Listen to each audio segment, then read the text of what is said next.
maxaad kala socotaa diyaaradda Ethiopian Airlines ee ka soo dushay magaalada Addis Ababa caasimadda waddanka Itoobiya kuna soo socotay magaalada Hargeysa ee Somaliland Soomaaliya ayaa waxaa markaasi ka hor yimid dowladda federaalka Soomaaliya. Haddaba waxaan ku eegi doonaa warbixintan ama dhacdadan kooban. Firdowsi Cismaan Cigaal oo ah wasiirka gaadiidka ee duulista hawada xukuumadda federaalka Soomaaliya ayaa dhacdadan si weyn uga shaqeysay, waxayna gabi ahaanba gaashaanka u daruurtay in diyaaradda Itoobiya laga leeyahay oo ku xadgudbaysa hawada Soomaaliya wadana diblomaasiyiin sarsare oo ra'iisul wasaare ku-xigeenka dalka Itoobiya aysan dowladda federaalka Soomaaliya ka amar qaadana inay magaalada Hargeysa ka soo degto. Waxaana la sheegay in guud ahaanba raadaarka laga xidhay oo ay dib ugu laabatay caasimadda waddanka Itoobiya Addis Ababa.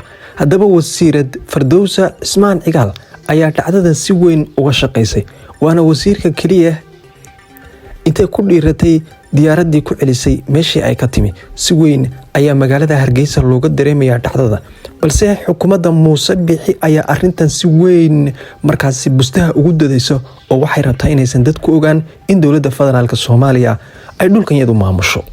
Itoobiyaankii ayaa sidoo kalena yaaban oo gabadhan lagu magacaabo Firdowsi Cismaan Cigaal ee xukuumaddii la sheegayay Muuse Biixi kaba awood badatay maadaama ay iyadu tahay wasiirka markaasi gaadiidka iyo duulista hawada xukuumadda federaalka Soomaaliya. Dhacdadan si weyn ayay baraha bulshada u qabsatay saacadihii ugu dambeeyay, waana dhacdo bogaadin mudan. waxaa soo socda sida aan warar hoose ama xog hoose sheegayno in guud ahaanba laga mamnuucayo diyaaradaha Ethiopian Airlines inay hawada Soomaaliya soo galaan sababo la xiriira xukuumadda federaalka Soomaaliya oo go'aano waaweyn ka qaadanaysa dhacdooyinka ay Itoobiya ku dhaqayso. Waxayna u muuqataa in albaabada la kala xiran doono oo Somaliland wax diyaarada aysan ka soo degin, wax shacab oo Itoobiya soo maray Soomaaliyeed aysan jirin. Itoobiyana hadda ayay dhadhaminaysaa qaraarka Soomaaliya.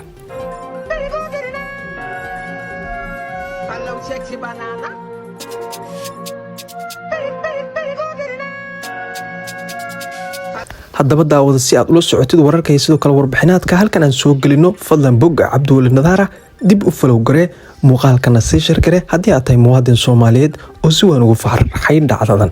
aad iyo aad baad u mahadsantiin. fadlan ku xidhnow bogga Cabdulle Nadaara oo kala soco wararkii ugu dambeeyay Soomaalida iyo sidoo kale caalamka, oo aad ku mahadsan tahay la socodka barnaamijyada sidoo kale wararka halkan aan soo dhigno.